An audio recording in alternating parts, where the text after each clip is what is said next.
That's right. Some What old is lady in going on? Wisconsin. Oh my gosh. What is going on, everyone? We are now live. Bass and Bourbon episode number 2. Um, gonna be another fun one. The first one with Dirds, we had a little casting couch going on and hung out over on the casting couch and filmed that one live for you. But tonight, a little bit more conventional setup. Alex is in Tennessee, obviously, and Dirds is over there playing with rods. So that's what tonight's going to be about. We're going to let some people hop in here, and then we'll do the little intro. But what's going on, guys? That's the greatest intro I've ever heard. Dirge is playing with his rod. There's a casting couch. There's an old woman in Wisconsin paying for videos of me. I mean, it's fantastic. I'll be honest. I've seriously thought about starting an OnlyFans for my beard, and it just being close crop shots of my beard, and just putting it in the description of my videos just to see if anybody actually clicks on it. Oh, dude, for sure. I Yeah. mean, some people would, right? Like, you could even have a free one, just get people over there, and then like sell like real close-ups of like food in your beard and like Oh yeah. really artistic beard shots. I'm telling you, I think people would buy it. What's that where it's just like a person slamming down credit cards? Money, take my Yeah. money. Yeah. Yeah. Yeah, there's something for everyone, right? So, That's awesome. but yeah, Dirds and I went to a sports show today and hung out down there and watched that, and it was fun. Yeah. What kind of I sports did a show? lot of walking, and I bought an overpriced bratwurst. So it's pretty Did you? unsatisfying. Horrible, but it wasn't worth $5. Man, I'm telling you what, I didn't eat anything down there because I knew it was gonna be like $8 for a hot dog or a bratwurst or something. So Like a fishing show, or like what kind of? Yeah. What do you mean sport? yeah, Oh, we okay. went down to see Zona. Basically, we went down to see Zona, talk about smallmouth fishing. So Gotcha. About it wasn't. That's for an fun. hour. Yeah, we were joking. We're like, how does someone talk about Ned rig fishing for like an hour? Like, how can someone drag out Ned rig fishing for an hour? Mm-hmm. And sure enough, Zona's giant smallmouth talk ended up being a Ned rig seminar for about an hour. That's hilarious. It was actually pretty interesting though. Like, it was kind of what you and I talk about, Alex, with fishing heavier Ned rigs and ready to fall, like to get fish to react to it. Mm-hmm. Oh yeah. I mean, I don't ever fish it traditionally. I jerk it off the bottom as hard as I possibly can. I mean, like I crack it like cracking a jig. I mean, like seriously. Mm-hmm. It wasn't so much about net because it was about making it fall. Yeah, ready to fall for big smallmouth. But okay, guys, we're gonna start this thing off. What I'm gonna do is a small introduction. We'll talk about the bourbon tonight, which is a pretty empty bottle, and we'll dive into it. What is going on, everyone? Welcome to Bass and Bourbon episode number 2. I'm your host, Benjamin Nowak, and tonight we're going to be talking about Livescope fishing, the effects that it has on smallmouth bass, and actually its ability to help you target bigger and more smallmouth, especially with a bunch of guys across the country catching like 30-pound bags and 35-pound bags and 7-pounders. It's really important to discuss this because there's talks of it being banned. There are certain guys online who want it to be banned. We're going to talk about the pros and cons of banning Livescope and the effects that it has on smallmouth bass fishing. Now, obviously, this podcast is Bass and Bourbon, so it wouldn't be complete without talking about a little bourbon. Now, this is Boone County Bourbon. It's a 90.8 proof bourbon whiskey from Boone County, Kentucky. Nothing too crazy about this. I got it at my local liquor store, but that's what I'm going to be drinking tonight. I've been to Boone County, Kentucky. Have you? I have. I've drove through Boone County, Kentucky. It's like a really small band or really small brand, I think. It says we're born in 1883, or 1833, but I know this is Bass and Bourbon, but I need to buy you a jar of that. Actually, I just need to go buy you a real jar of moonshine and send it to you. And we'll do Bass and moonshine. Yeah, it would be a Bass and Ben passed out. Bass and blackout. There we go. We're talking about that today. Oh my gosh. No, this is really good whiskey. I'm not all about like the mash bill. Like, I can't tell you all that. I just know that whiskey's good or bourbon's good. And if I like it, I like it. So I'm not one of those guys that's going to be here like, oh yes, this has a hint of an oak taste with a little floral arrangement on the nose. I'm like, no, this is a good bourbon that I enjoy. Obviously, like most of the bottle is gone. And so it's just hit that last little bit. Just down it. One shot. Yeah. You got it. Third of a bottle, quarter of a bottle. Yeah. I personally don't like the arrangement on the nose. I like it on the back of the tongue. So yeah, really. Oh my gosh. Oh. But yeah, we talked a little bit about how you guys are doing. I mean, kind of give a rundown, Alex. Like you went out fishing the other day. How did that go? Your Yeah, excitement? went fishing yesterday.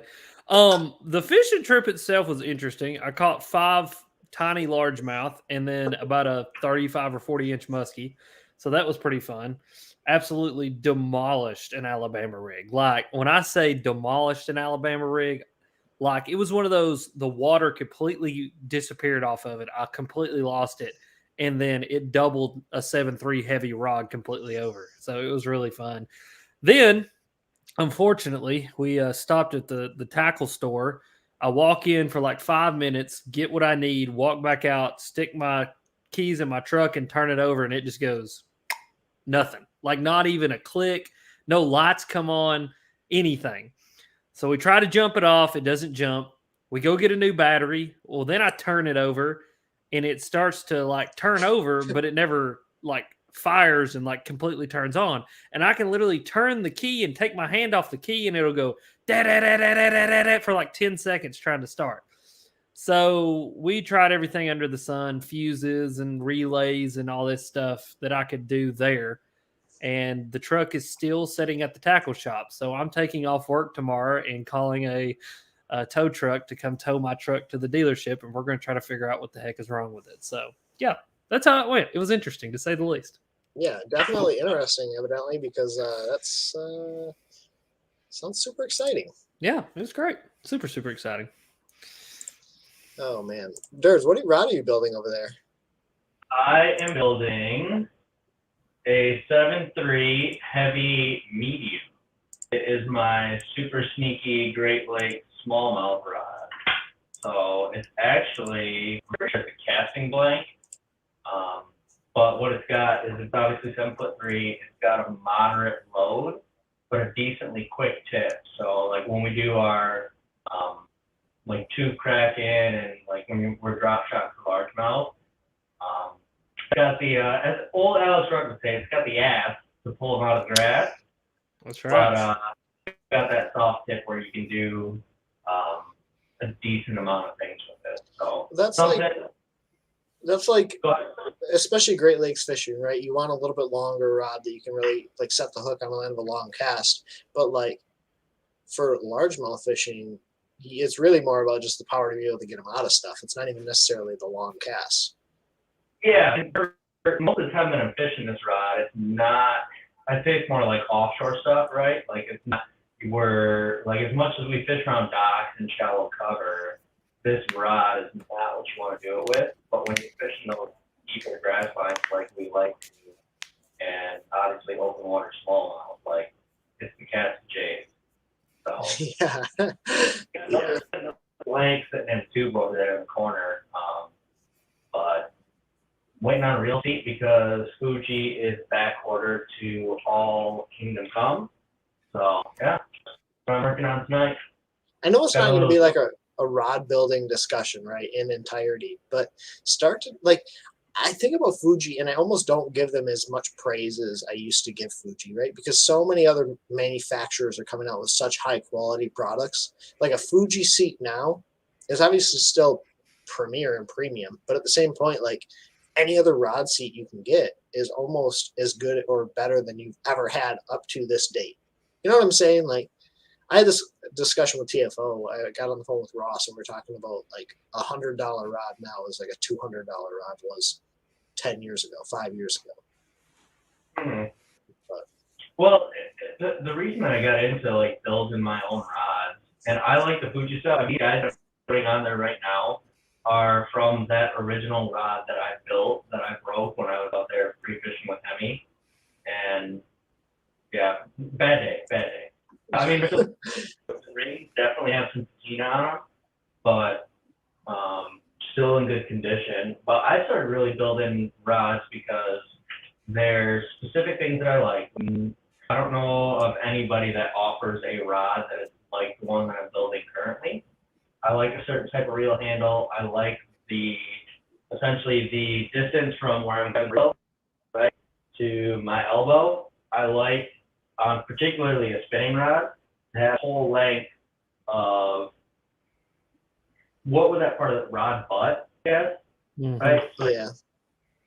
so I build the rod almost to my body, and then what I do as well is I balance them to each reel that I'm going to put on it. So I may be adding some weight to the rod that I'm fishing, but in my hand, it will sit so it feels lighter. It may be heavier, but it fishes lighter. So those are some of the I got into it, and you know, you can get very high quality blanks at discount prices if you go to like wholesale or something and build a higher quality rod for a little bit cheaper. And at the end of the day, give us the Rob Blank model again, real quick, for the people that are watching, because there's some comments coming in about it. And then, how many eyes are you using? So that's actually a good point too, is the amount of eyes that I put on the rod. This rod is 7.3. I have 10 eyes, including the tip. So that would be 11 total. What you'll get with that is, Ben, you've seen it, when you arc that rod, like there's not like where you see a pinch point in the guide. So you get a lot smoother drag pull. But the blank is a Northport composite. It's Gary Lewin's company. I think honestly, these blanks that I'm building on are Kistler Z-Bones, some other things that I don't care to mention, just because I don't want to give that out. I'm not 100% certain, but I think that's what it is. But it's their X-Ray 736. It's labeled medium heavy. It's like an 8 to 16 pound test rod. And yeah, so it's a typical medium heavy, right? In that like 10 to 17, 12, 18 pound range. Just a little step below that. So it kind of plays the range that we fish. I will say, if you're getting into rod building, a big thing to look at is not necessarily the lure rating, but the line rating. I think that gives you a lot better indication of where that rod's kind of going to play for you. So. Heck yeah. Well, cool, man. Cool.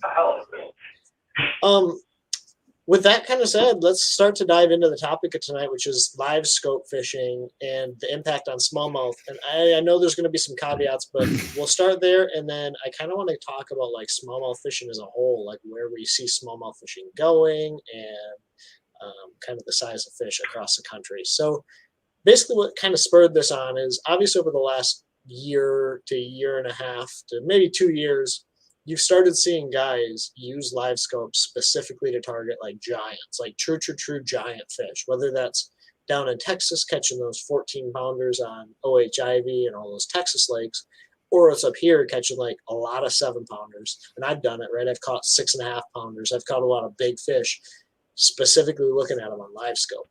And I went to see the Mark Zona seminar today. One of the questions that I asked him was, where do you see, or how do you see live scope impacting smallmouth? And like you said, it impacts smallmouth because it really is the game, right? You have a big population of fish that are offshore suspended. But it's also impacting anglers because you get so locked into it. You get to the point where like, that's all you look at, that's all you do. And it can almost take away from that. But I'm kind of curious what your thoughts are. Like, are smallmouth actually getting bigger? Like, are we seeing this ballooning population of big smallmouth? Or do you think that guys are able to target those giant smallmouth more effectively because of live scope? Well, I know here in Tennessee, we are seeing bigger smallmouth than we've ever seen. And like northern Alabama, before live scope even was a thing, they started showing their faces. Like, you know, you had guys going and fishing dam discharges and catching 8 and 9 pound smallmouth. And I mean, I think it's just a matter of time now, and we'll start seeing 10 pound smallmouth. And I think a lot of that has to do with, you know, I know Alabama, Department of Resources, Tennessee's TWA, like all these places have done a really good job of stocking a lot of smallmouth.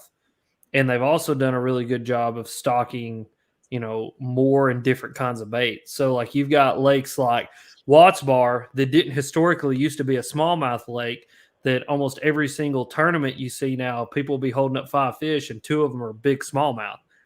And out of Watts Bar last year, there was, man, I want to say like 4 smallmouth that were over 8 pounds caught. And so, and a lot of them were caught just doing like stuff like going down the bait, cranking a crankbait. It's not like they were looking at them. Yeah. And so I think you're just having a population of smallmouth, specifically here in the South, that have started to learn how to eat bluegills and gizzard shad. And, you know, we've got them big jumbo perch now. There's more perch than ever before. And I think you just got smallmouth that are eating that giant bait like that are just turning into true blue giants. And then plus we have a longer growing season. And so I think that's also playing into the fact that, you know, we don't have ice that gets over these smallmouth heads. So they can grow 12 months out of the year with no interruption, eat 12 months out of the year with no interruption, and just get enormous. I almost think part of that too is zebra mussels, right?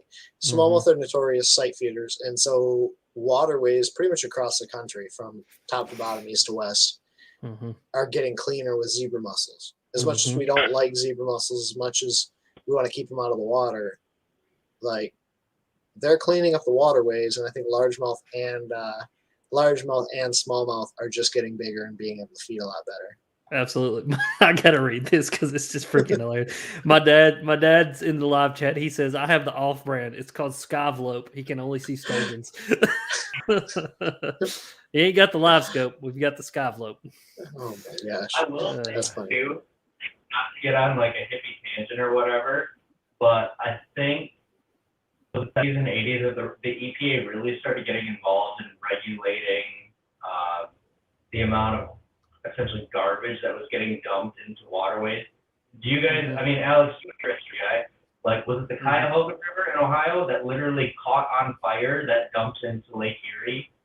Yeah. The toxic waste that was being dumped into Erie was literally catching fire. Not even because like people were setting on fire, like it was just catching fire because of all the chemical mixtures in the water that were mixing up and igniting. Yeah.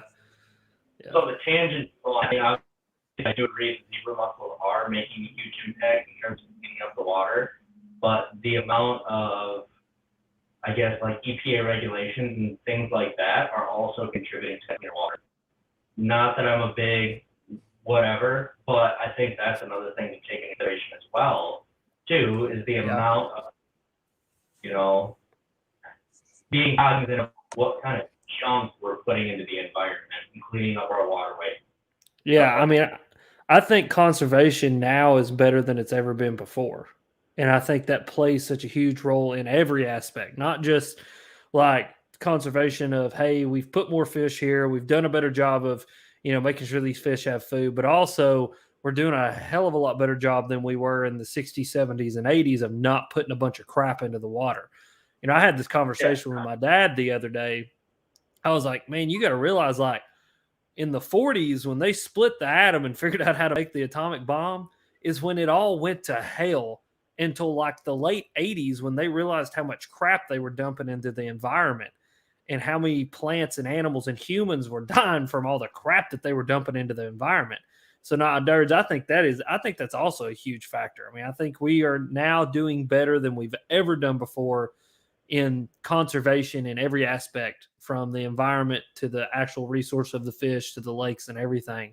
And I mean, I know around here, like the TWA prides itself on working hand in hand with the TVA and all these businesses to make sure that we're doing things how they're supposed to be done, and lakes are being regulated how they should be regulated, and chemicals don't get dumped into the water and all that. I know that was a huge, I forgot when it was. I know I read an article about it, but it was farmers on the Tennessee River system, and specifically the Tennessee River system as it feeds out of Douglas and Cherokee, like the Holston and French Broad. They were, you know, spraying pesticides on all of their crops, and their crops ran right down to the edge of the water. And you had all these pesticides being dumped into the water, and, you know, the French Broad and the Holston were essentially just dead.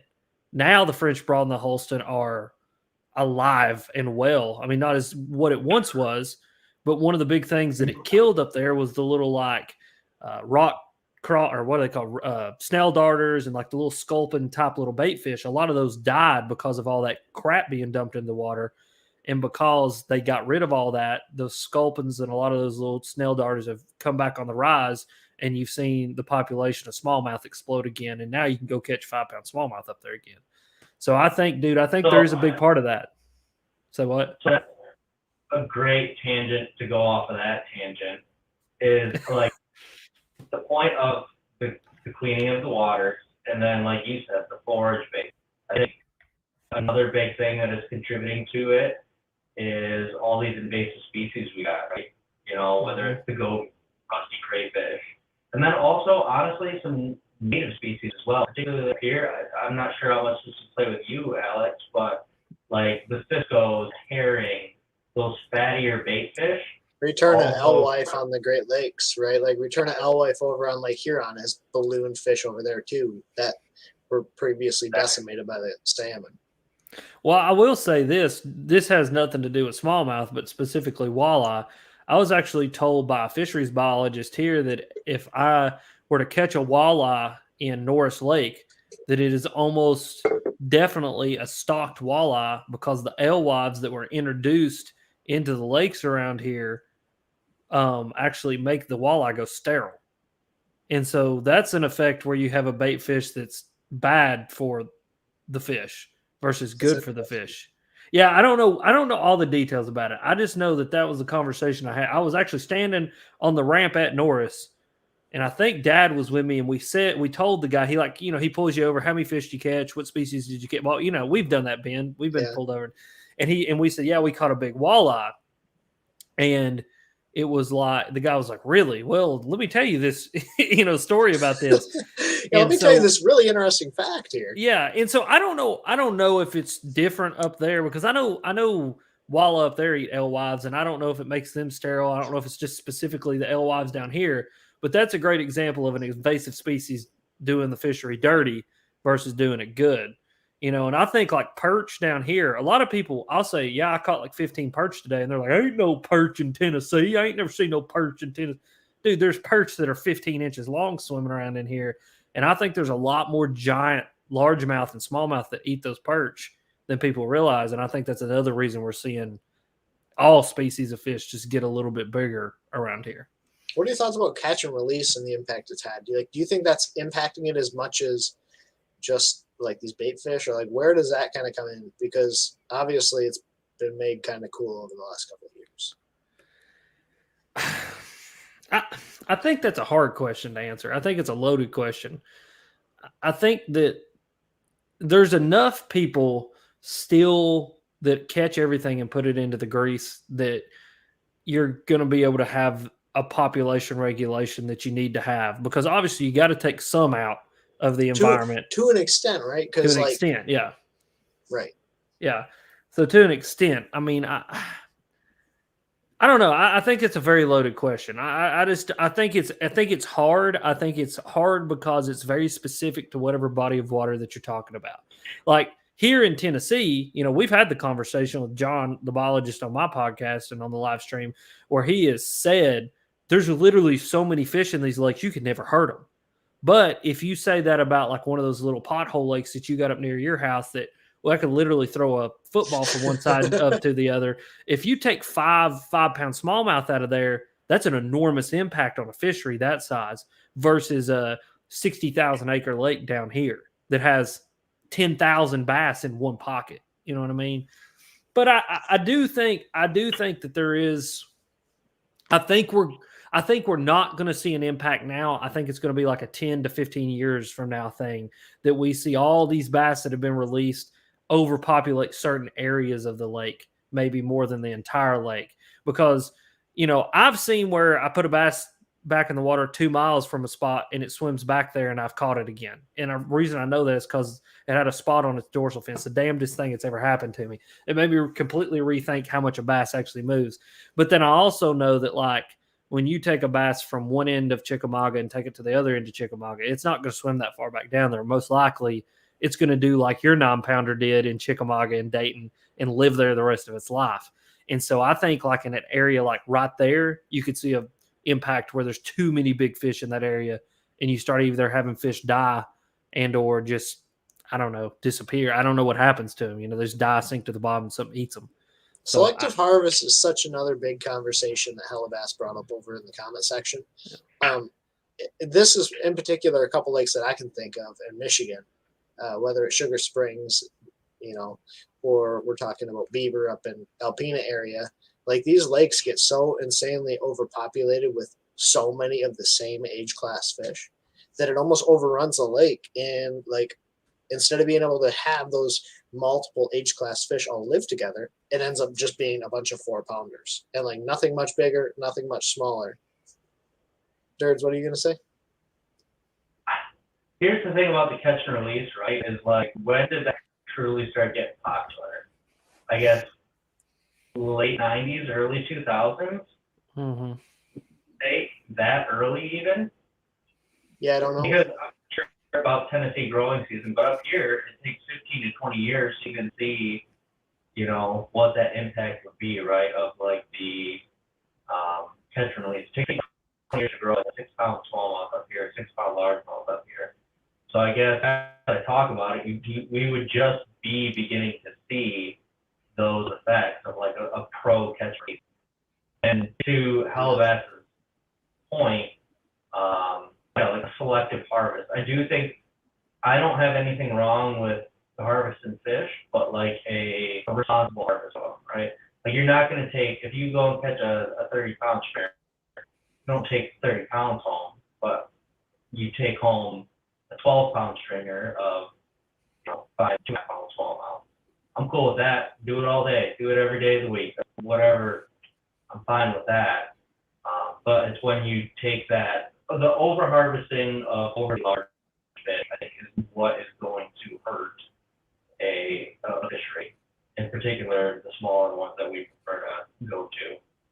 Yeah. Well, and also, I don't want to dive too far. Like, we'll make a couple more points on this, and then we'll get back to the Livescope conversation because I know there's some people wanting to hear that too. But I think, like, to Alex's point about repositioning fish, Dirds and I had like a half-hour conversation with our buddy Mike on the way home today because the bay, which is right by my house, the bay on Lake Huron, and particularly the Saginaw River, which flows into the bay, there are, I don't know how many tournaments you'd say they're going to be there this year, Dirds, 30 or 40 tournaments total? I mean, major tournaments? Well, I mean, like just tournaments in general, or if you want to talk about only weekend tournaments where fish are going to be repositioned from the Great Lake, like let's say 10 major tournaments out there this year, at least. If you want to count weekenders plus NPFL, Michigan, Bass Nation, youth, college, high school, what else is freaking coming? The Bassmaster Team Series. There's a kayak tournament because I got invited to it. So got like 10 or 15 that are launching out of Independence City. It's realistically one of the few areas that can host that many boats. And we were just talking, like, number one, how much pressure is that going to bring to areas that you can realistically drive up to from that location? And then how is that going to change the fishery within that area? Well, especially largemouth. Like largemouth fishing on the bay, as you know, Alex, is some of the most insane largemouth fishing that you've ever experienced. Mm-hmm. But at the same point, you start taking these fish 15 miles out of the Great Lake and you put them in a river. How many of those fish really have incentive to go back out to the Great Lake, right? How many of those fish survive? Because just like any other fish, when you take them out of a certain water condition and a certain water temperature and drive them beating their damn brains out 12 miles back inshore and then put them in a completely different water environment, completely different water temperature. I mean, dude, I can only imagine how many swim to the bottom, turn belly up, and lay there and turtles eat them. Yeah. Ben, do you remember that tournament that we fished and we called out a largemouth on Charity Island? Yeah, we caught a largemouth really shallow, like right close to the ramp, and we drove it 10 miles up the middle of the bay. We called it out there. Poor thing. You put it back in the water and it was like, holy shit, it's clear out here. Yeah. Yeah. And to kind of build on that, the smallmouth, can you imagine all of these tournaments that are coming near or around the spawn are going to be going out to the charities. They're going to be going up to that clear water 20, 30, 40 miles out on the bay, catching fish. and repositioning them into the river. And this isn't just like local tournaments. This is your college, 250 college guys with a wait list of 500 boats for this college tournament. Good Lord. Dude. Hey, I will say this, not to go off on another tangent and not to go off on a rabbit hole again, but I'm going to make a hot take right here that college fishing, I think, will hurt bass populations more because of the amount, the college and high school in particular, because like, yeah, you have these big tournaments, like these BFL events and this, whatever they call them now that come and it's like 150 to 200 boats. But dude, these high school and college events are ridiculous. When they had like They're a huge. 350 boater on Chickamauga last year, right before it got cold out. And I was like 350 boats on one tournament. I mean, dude, it's just ridiculous. And not that I'm saying college fishing or high school fishing is bad. I'm just saying that I think when you start talking about like how much or how many fish can we take out of an environment before it gets bad, that's the kind of stuff that starts making it bad. Is when you've got 350 dudes, let's say they all catch a limit. That's a lot of fish. That's a lot of fish. And more than that too, like a lot of these kids they're not just going out there willy-nilly casting a spinning pole around hoping to catch them. These are like hammers going out and hammering on them, and they're coming out for like 2 weeks to go hammer on these fish.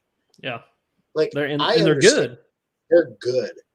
Like they're, for the most part, let's say 200 of the 250 are like real hammers. Mm-hmm. And let's say that the 200 of the 250 all catch a limit. It's a lot of bass taken out of an environment, drove a long way, and then put back. I don't know. I don't know what the impact is, right? I mean, like, what is the impact? I have no idea. I mean, and we've talked to the biologist about it before, and here in Tennessee specifically, he says, man, you can't hurt it. And I believe that to an extent, but then he's also said in the next breath, well, there's certain lakes where bass just live in an area, and when you take those bass out of an area, they may never replenish, or it may take 2 years or 5 years for them to replenish. So I think, I don't know, dude, that's a rabbit hole we can go down forever and a day. But I think it's a very interesting conversation to be had, to say the least. For sure. And man, it's going to be interesting over the next, 5 years. I think you'll start to see the impact of what that's going to do. And man, I love kids getting involved. I'm all about it. Dirds is all about it, obviously. But I think there has to be a way that's better than putting these fish in a live well and driving them back 40 miles. I agree. Okay, let's start to talk about this Livescope conversation. And I'm going to pull up and I'm going to share my screen for a half a second. Dirds, you're flashing in and out, buddy. I don't know if your connection's... Okay. You're flashing in and out. I don't know if your connection's very good. Yeah, I'm not sure what's on here. But, Better? Poor dude. Black. He's back. There he is. No? Yeah, we're good. Yeah? We're good. Okay, cool. Okay, so I'm going to bring up a post from Instagram. It's going to show you guys kind of the ridiculousness of Livescope and kind of, I want to get your take, okay? I'm going to share this post from Instagram. But essentially what I'm about to show you guys is one of the most insane bags of smallmouth that I have ever seen in my entire life. Okay, so you guys can see my screen now. It's a 36.9 pound bag of smallmouth. That's a 687, 729, 773, 745, and a 753 for 36.9 pounds of smallmouth. Oh, Lord. That's I want to say something because I know this guy and I followed some of what he's doing, and I don't. Here's the thing, man. This guy's put in so much. He's gotten so much heat because, like, there was a YouTuber who said basically this should come with an asterisk. This should essentially be nullified because he used Livescope to catch his fish. But if you know the real story of this guy, Andrew Lemley, the amount of time that he's put in on this body of water, or if you know and you read about how he caught those fish and what he was doing to get them to go, like, look at these fish. These are freaks of nature, dude. To catch one, that's a big deer too. Yeah, that's a big deer. To catch 1 7-pounder is insane. To catch 4, basically have an average over 7 pounds, is ungodly. Look at those fish. That is just unbelievable. Well, I'm jealous, but good for him. Good for him. Just wish it was me. Yeah. I think just to go ahead and crack off into the conversation, because I know where this is going. To even entertain the idea that you devalue the work that this guy's put in around catching these fish is absolutely just effing ridiculous. No other way to say it. Because the thing is I think this is a debate that gets brought up a lot, maybe even in hunting. I think hunting is going to be the closest parallel, and it's going to be the parallel that most people can probably relate to, right? You got these archery purists who think that if you kill a deer or an elk with anything but a bow, it's not truly hunting. And then you've got these dudes who are high power rifle purists who believe that shooting a deer or an elk with anything but a high power rifle is dang near inhumane and or dangerous to the point where you're going to mess. You've got such you got so much error that can occur that it's not as humane as shooting them with a rifle. And so I think that the conversation around the bass fishing and the live scope is something very similar, where you have these dudes who are, just go figure them out and catch them without live scopes purists, and who think people who catch them with live scope actually just suck and that the graph's doing all the work. And then there's the dudes who have live scope and use it as what it is, as a tool to go out and to catch bass and to do it in a more effective way. Well, it sounds a lot like the archery versus the rifle guys. The archery guys just want it a little more difficult. They want to do it in a different way. They want to be at a disadvantage. They want to give the game or whatever they're shooting at and trying to kill a better chance. Whereas the dude with the rifle wants to be as effective as he possibly can. And so I think, though, at the end of in all of that, right? In all of that, whether you're rifle hunting or you're bow hunting, you still have to find the deer. You still have to understand the deer. You still have to put your time in the woods to kill the deer. You're just doing it two different ways. Well, with live scope and bass fishing, it's no different. You still got to find the fish. You still got to understand the fish, and you still got to put your time in on the water to figure them out. Because I can promise you, you strap live scope on the front of my boat, put me on the same exact lake as that guy, I'm going to be lost as last year's Easter egg. I'm not going to know what to do because I've never been out there. I might have a general understanding of Michigan fishing that time of year, but even with the live scope and even being able to see them, I'm not going to be able to go get on that spot and catch those fish that guy did because I've not put the time in on the water. I don't have the understanding of the fishery, and I'm not going to be able to do what that guy did. And so when you really boil it down to the simple fact of it, that's what this is it's a debate of anecdotal experiences. It's somebody who has a stupid opinion versus somebody who may also have an equally stupid opinion or an ignorant opinion, better words for it. They're both ignorant to each other's situations, but they're not looking at the underlying thing here is that they're still fishing. You still got to find the fish. You still got to get them to bite. The graph may be a tool that makes it a little more effective at that, but you still at the basis of it. You still got to go fishing. You still got to figure them out. So, I've thought about this a lot. I've obviously been at the butt of a lot of conversations because I've had Livescope for a while and I'm a big proponent of it or whatever. But Livescope's helped me catch a lot of big fish that I probably would not have caught, right? Like Durds, and best that I will chase fish around to catch the one that I see on the graph. And I will spend the time looking down at that thing until I can make that fish bite.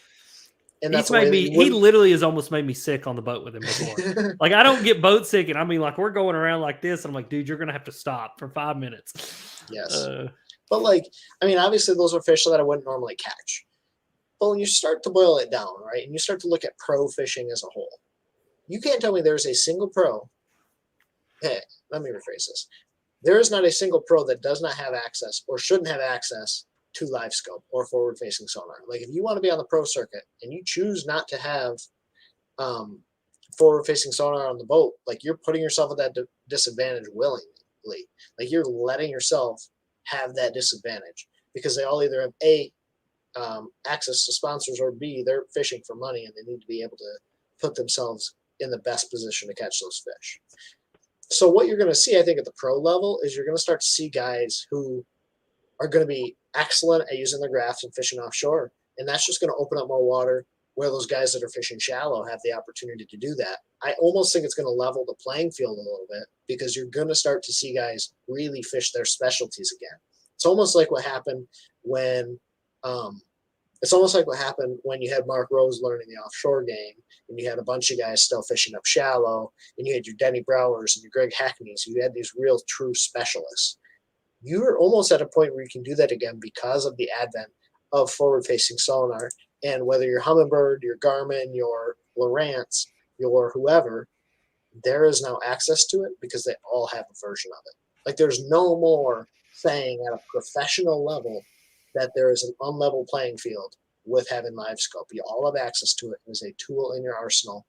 Whether or not you want to put it on your boat is one thing because John Cox is still taking people's money without it. Well, and I think the point to bring up John Cox is when you listen to some of the opens guys that I'm talking about, like Kyle in particular, I watch a lot of his stuff.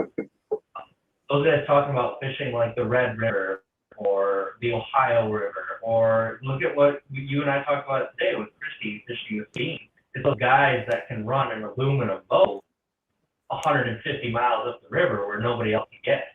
Is that any different than someone being able to use a piece of technology or a computer technology? It's no different. It's another piece of technology to go and target a different class of fish that other people aren't targeting, right? Well, it's just like, I mean, it's just, man, to refer back to hunting, because there's so many parallels in this and hunting. It's like getting a different rifle cartridge based on what you're hunting. You're not going to shoot an elephant with a 30-06, and you're not going to shoot a deer with a 500 Smith & Wesson. I mean, it's like, you know, what's the poison that you're picking? What are you doing? What's your specialty? What's your style? You know what I mean? You know, you're not going to shoot a deer at 1,000 yards with a bow, just like you're not going to try to, I mean, you could shoot a deer at 10 yards with a rifle, but you get what I'm saying. I mean, it's like, what is the purpose of what you're doing and what's your style and what's the tool? Like there's a tool for every single job. What tool do you need for that job? And I'm bringing this comment up because this is kind of in line with what Zona talked about in his thing today when I asked him that question. He says, would you compare Livescope to fenced-in deer hunts? There are deer there, but you're still going to have an advantage of getting it. I almost actually compare it better to like spotlighting deer in a field, right? Now, obviously, this is a legal form of that, but like being able to spotlight these fish out in front of you, being able to spotlight deer gives you the ability to like catch them in a habitat where they're not used to be caught, right? To kind of a point that Dirds made though on the way home, and I think maybe it was Mike, like if you're, and this goes to Sean's point here, if you flash a spotlight on those deer long enough or enough times, they're going to get used to it. So the second you flash them, they're going to start to run away, right? Mm-hmm. And you're already starting to see that. Like that's already happening. And I don't think that Livescope even is similar to flashing them with a spotlight, but at the same time, it's almost just allowing you to target fish that you weren't able to target before. So it's not like it's giving you a totally different advantage. You're just able to target those suspended fish that were a lot more difficult to catch prior. Yeah, I think that's a good comparison, but all at the same time, I mean, spotlighting a deer and shooting them with a rifle is very different than spotlighting a bass with Livescope and throwing something at them and trying to trick them into eating something fake. You know what I mean? But I do want to go down the rabbit hole of these bass are going to get used to that Livescope. They already are. They're already seeing. You're already seeing it. Dude, I truly believe that a lot of people, including myself, underestimate a bass's ability to be very, very in tune with its environment. Like, I've had some conversations with some people that I can't really divulge into too deeply here, but the conversations are pretty much like, hey, our understanding of a bass is about that big, and there's about that much of it to understand. And, like, bass are extremely, extremely in tune to their environment. And so I think they'll get used to that. They'll get used to that. You know, I don't know what it sounds like to them, but let's just say it's like a ding, ding, ding, ding, ding, ding, ding, ding. I mean, and when that thing passes by them, they're going to be like, hell no, we're not dealing with that because there's going to be a. Dirks has a great story about this. Go ahead. I want to hear about Cass Lake. Oh yeah, when I was telling him on the way home, I was like, I fished this tournament and I had these fish located, and I knew I had found them shallower, but I knew there was another population of fish that was feeding on these suspended bait because you could catch them on a spook over like 30 water. What are they doing? You know what I mean? And I was like, oh my God, Ben Lynch, bar boat, I'm gonna freaking wreck them. I'll come home, I'll split the money with you. No big deal. I got there, it's like that cone from the last boat was like a broom, and all you would do is just take it and do this, and you just sweep all the fish out of there. Gone. It was ridiculous. Wow. But that was also a day where if you threw anything heavier than a quarter ounce drop shot weight and threw the water, if one wouldn't leave when you spotlighted them, that bait would hit the water in 30 foot, and you could just watch it, hear it, and leave. Yep. Man, I'm telling you, I think stupid. I mean, dude, I've even seen it to the point of even with like even the trolling motor. There's certain spots on the river that I can go take my boat and I don't get bites anymore. But if I'm in my kayak, I get bites. And it's because that kayak, man, I don't know what it is about it. I truly don't understand it. I mean, because like every bit of wildlife, even more intelligent, quote unquote, forms of wildlife, like otters and birds and crap, dude, they'll let you get right up on them. Deer. Like I've literally floated 15 foot away from a deer in my kayak and it just stands there, look at you like, what the hell are you?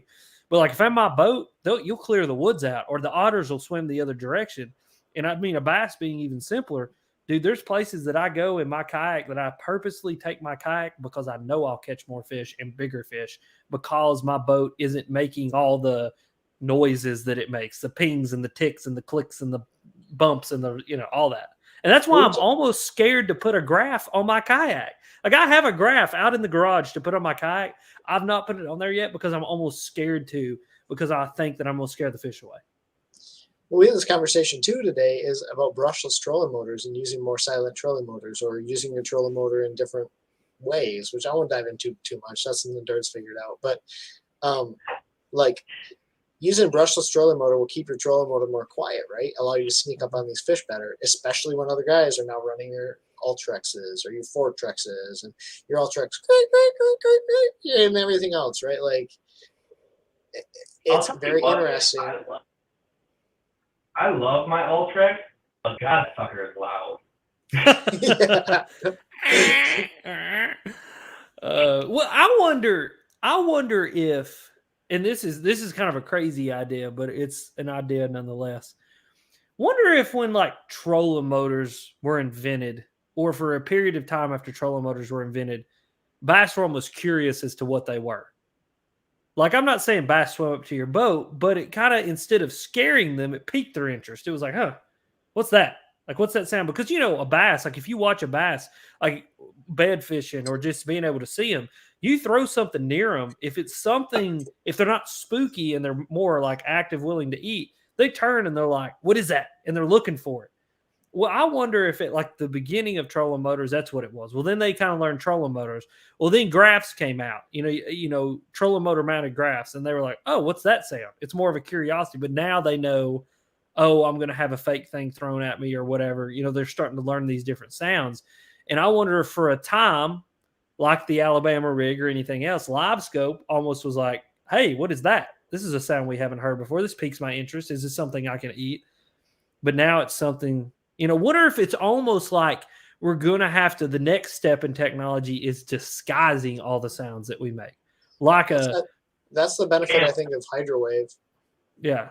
Hydrowave, you know, to me, I don't necessarily think that it activates fish. I don't think it turns fish on. I don't think it makes them right randy. But I do think it covers up all the noises you're making in the boat, whether it's your trolling motor or it's your units or it's or when I fart on that aluminum, man, I'm telling you, it's hard, man. It really gets through the water. But yeah. A local bait game at the local softball field with those aluminum bleachers, it really amplifies the sound when you I'm telling you, dude. If I'm sitting there tying on a jig, man, it just, I mean, dude, it'll.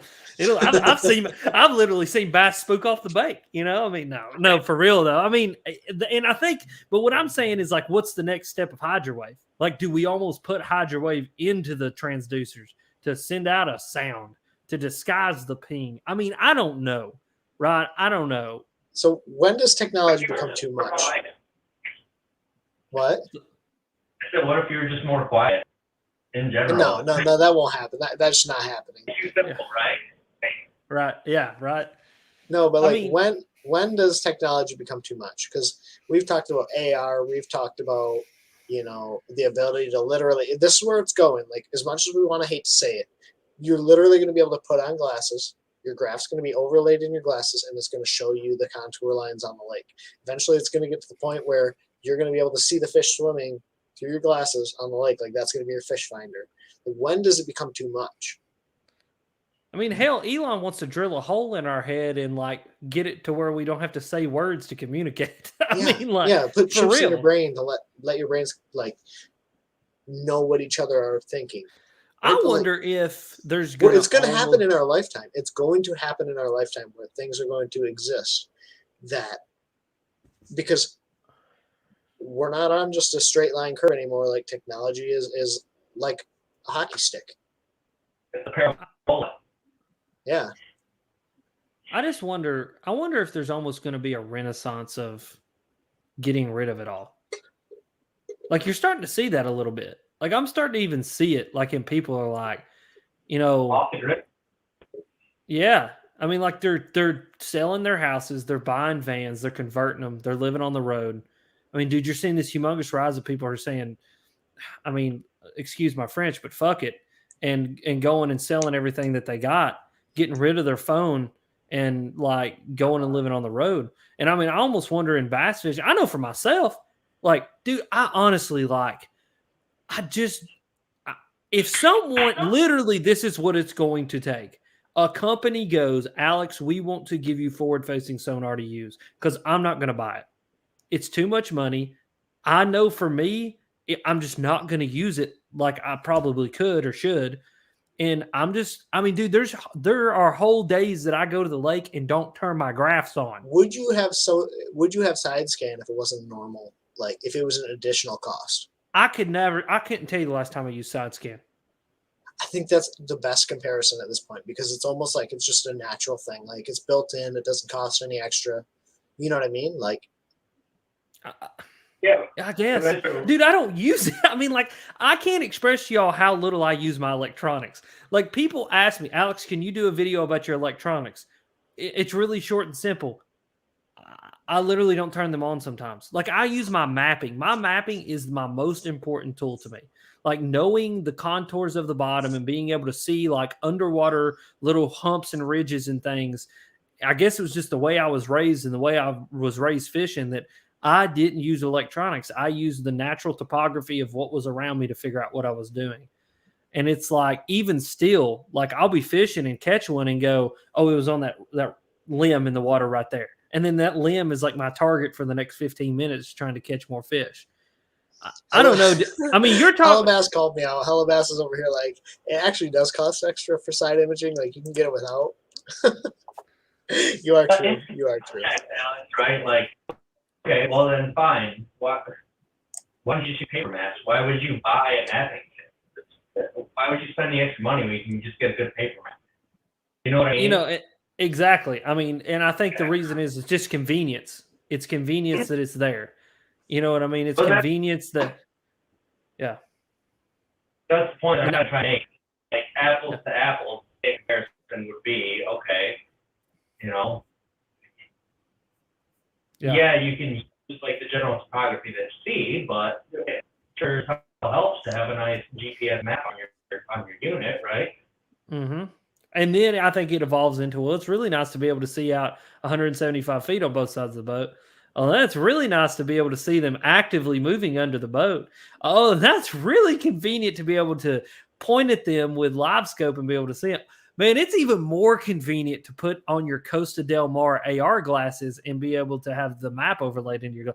You know what's even more convenient is Elon is going to drill a hole in my head, and I'm going to be able to talk to the fish and tell them to bite my worm. And dude, but you're right. It's the convenience of the next step. I mean, it's just like these damn supercomputers that we got in our pockets, right? And look at the beautiful woman on there. But like, I mean, dude, it's more convenient for me to go and look at my phone and it unlock than it is for me to type in my passcode. It's more convenient for me to double tap my phone, let it see my face, and then be able to pay for something rather than get the card out of my pocket. I mean, it's laziness to an extent that I can't even explain, but it is what it is. It's a convenience mode and it's a convenience mindset of things become easier. And is Livescope fishing easier? Maybe once you get really, really good at it. But I still think there's a learning curve at getting good at it. I mean, it's just like if I handed my perfect example, here we go. If I handed my nanny, my grandmother, for people that don't know what a nanny is, if I handed my nanny my iPhone, she wouldn't have any idea what to do with it. But if you gave her 2 weeks, then she would probably have this thing down as good as I've got it down. Maybe there'd be a few quirks here and there. She wouldn't get it. You give her 2 months, and she can pick this iPhone up and do everything that I can do with it, plus some.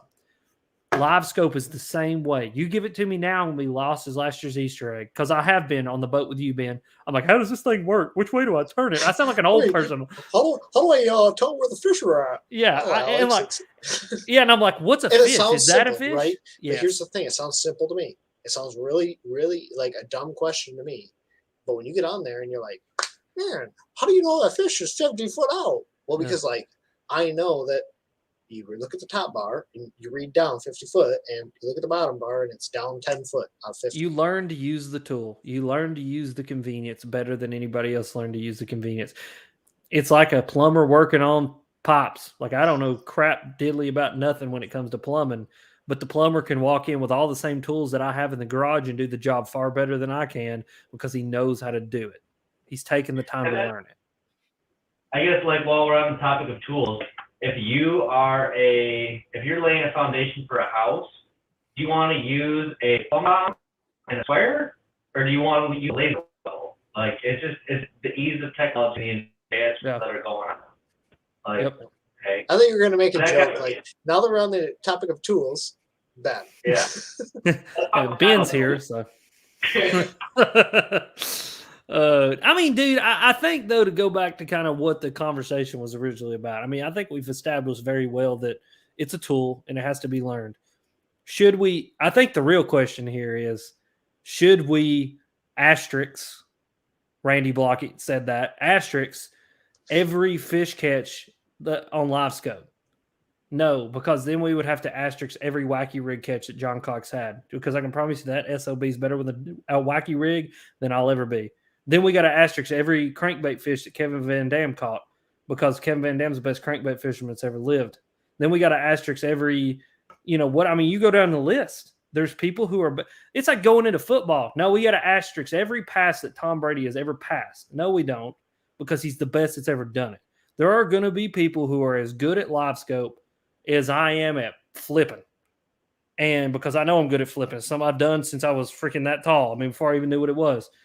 And so there's people who are as good at Livescope as I am at flipping, and you put us in the right situation at the right time with the right bait in our hand, and we are going to knock down, drag out, fight it out to who's going to catch the biggest fish in two very different styles and two very anecdotal, separate ways on the water. And it's our experience on the water that's playing into the fish catching, and the tools in our hands are just assets in that experience. There was a great comment that came in, and I wish I would have pulled it up, but it was basically, how much do you think this debate about Livescope is the fact that we now all have the ability to voice our opinions online in a very easy fashion, right? Like, if you had had this around, if you'd had YouTube and Instagram and social media around when side imaging came out, would there have been this same debate, right? Just because, like, man, you got to think there was a time where not everyone had side imaging. And not everyone understood side imaging and the impact that had on being able to catch more fish. Think about those guys that were bank beaters that now realize, like, oh my gosh, side imaging opens a tool for me to go out and identify where fish are at on ledges. And now I can go out to the ledge and catch those fish. Mm-hmm. But now that everyone has the ability to come online and say whatever they think with really really very limited consequences. Like now you're starting to see better discussion on people's true opinions, which isn't great, isn't bad. It's just part of the way that life is at this point. Mm-hmm. Yeah, I mean, online is the new public square, and it's just the way that it is. And I think any new technology, any new invention, a company comes out with a new bait, whatever it might be, people are going to have opinions about, and it's going to be great. It's going to be negative. It's going to be in between or indifferent, but like there's always going to be someone that agrees or disagrees with you at this point. Mm-hmm. I mean, yeah, yeah, and I mean, I think the rise of technology and the fact that people like us have a voice now and have a platform to talk on, it keeps pros, it keeps companies, it keeps individuals from hiding behind their own bullcrap. Because I think for a long time, in every aspect of life that you could imagine, Joe Rogan is like a great example. Joe is a great example of somebody who's calling everybody on their bullcrap. And like, so in that aspect of the world, people are starting to have to make changes because they're getting called on their bullcrap. Well, it's the same way in the fishing industry. That's why, especially this year, Ben, we've talked about, you're seeing a huge transition to content creators in budgetary concerns because these companies are going, God, we can't hide behind our freaking ads in Bassmaster Magazine anymore because these kids are out here telling it like it is. And so it's like we've got to buy into this system because if we don't, we're losing. And so I think it's a great thing. I think it's beautiful. I think it's awesome. And I think it lets a lot of people just not be able to hide behind their bullcrap anymore in every aspect of life. It's the speed of information, right? Like you're saying, who the hell was I listening to that was talking about, like, Kevin Van Dam had the hair jig on those Tennessee River lakes way before anybody knew they was throwing it on those offshore. Now you can't hide that, like you're saying. You can't hide behind the iron curtain of bullshit, which I don't know if Colin came up with that or Lennon, one of the two, but it's what it is, right? So, that speed of the information, the technology, all of that stuff is playing into how quickly things are changing. And people don't like that. People don't like change. People don't like being thrown off the rocker and having to adjust and grow into a new world and a new way that things are working. Weird. It is weird, dude. And you're seeing it in so many aspects. You're seeing people who don't want to grow with the technology, but you're also seeing people who don't want it's like the different ends of the spectrum, right? I mean, like you got guys who hate it, you got guys who love it, you got all these people in between, and then you got guys like me who really don't give a damn whether it exists or not because I'm still just going to do my thing. And I think it's what, like, being able to say all this out in public has done is everybody has an opinion. Opinions are like buttholes. Literally everybody has one. And so, like, do you have a butthole if you have a colostomy bag? I mean, you still have the hole, right? I mean, it just doesn't get used. Well, it just depends. I have one of those. It's just, I don't know, man. Yeah, I don't know, man. But it's like, it's just all these opinions are just bowling over, right? I mean, it's all out online. It's all on YouTube. Anybody can get on YouTube, point their camera at their face and go, I hate baseball. And then there's going to be 150 people in the comment section being like, you're stupid. Baseball's the greatest game of all time. And then there's going to be some dude in India that's like, cricket's the greatest game of all time. What's cricket? And then there it goes, right? Like, yes, we're sitting here having this, this debate and this intellectual conversation where it's because we love the sport. It's because we want to have the conversation because we think it's fun and we think it's interesting. And there is probably going to be somebody comment on one of our live stream comment sections and disagree with us. And at that time, I'm going to go, yeah, that's his opinion. Good for him. Hopefully he listened to the conversation like I try to do in many aspects and try to learn, that, hey, it may be okay that change is happening. I don't know. It's interesting. This got me right here. Okay, so if you have a colostomy bag, Ken says the rectum screws, the rectum is sewn shut. Opinion on this one. Oh, that's amazing. And that's rough. That is really rough. What about people who have colostomy bags but just to divert it so something can heal? Isn't that a thing too? I don't know. We're not going to have a conversation about class feedbacks. Never mind. No, I just think it's really, I don't know, man. I think the whole conversation about technology is pretty interesting as far as like fishing and the impact that it has and the benefits. So, man, I think the best analogy that you made, Alex, was the tool for the job, right? And you can go back to side imaging, but I think at a pro level, maybe not at a local level, like, but even at a local level, you think about when side imaging came out, the benefits that it gave the guys that were able to buy and afford side imaging when it first came out. I don't know how long the people in the comments have been fishing, but side imaging is not that old. It's like 2009 was when Humminbird really came out with side imaging. The benefits that it gave to the people that were actually going out there and using it and understood how to use it to be a better angler, guys were winning because they actually had side imaging. So, I mean, Livescope to me is just another technology that is here to stay with the sport. And everyone at a professional level,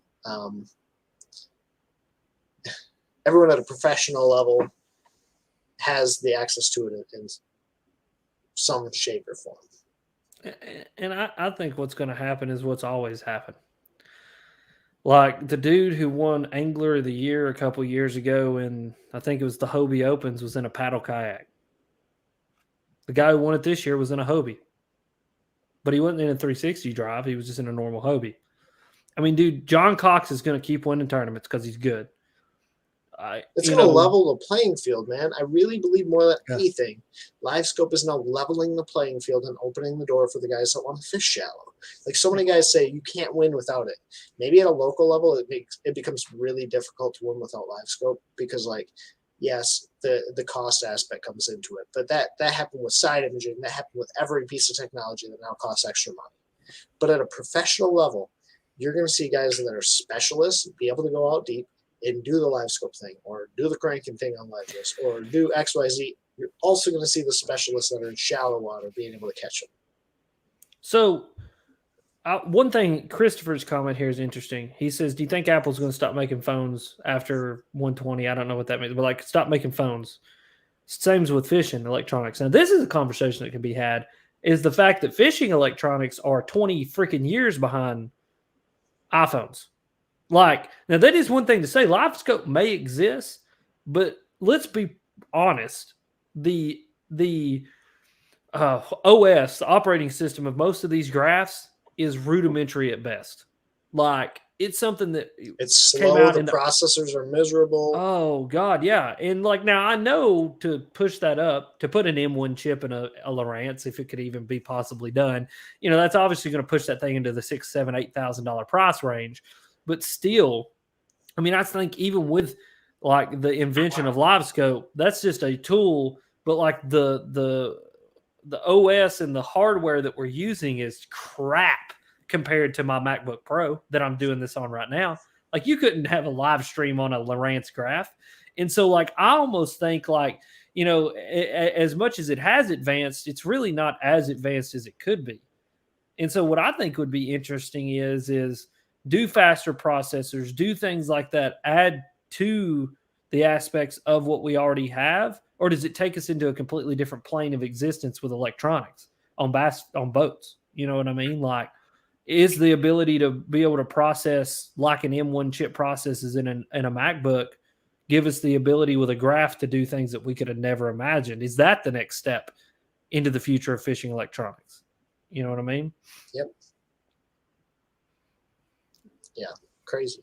I don't know the answer to any of this, but I think so. I just don't think that the level of necessity is there. So, like, why would a global company dump that much money into fishing when there's way more problems to solve, right? Like, talk about phone. Like, how many people have a cell phone versus how many people have a yeah. And I mean, like a Garmin. The only reason we have Livescope from Garmin is because of military contracts.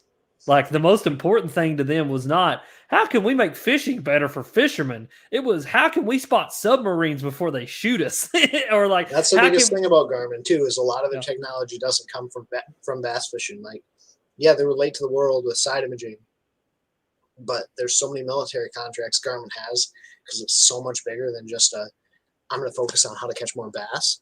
Yeah. Like they're involved in the military and the aircraft world and XYZ, so many other things beyond just bass fishing. Like, how many of you guys had those old TomToms or the Garmin handheld GPS map units that would take you from like A to B? Like Humminbird and Lowrance don't have this, right? Like Garmin's involved in so many things outside of just bass fishing. Mm-hmm. Like their technology is not just limited, and so it almost kind of makes you question what's coming down the road. Mm-hmm. That might already exist, probably already exists. Well, I mean, I can almost.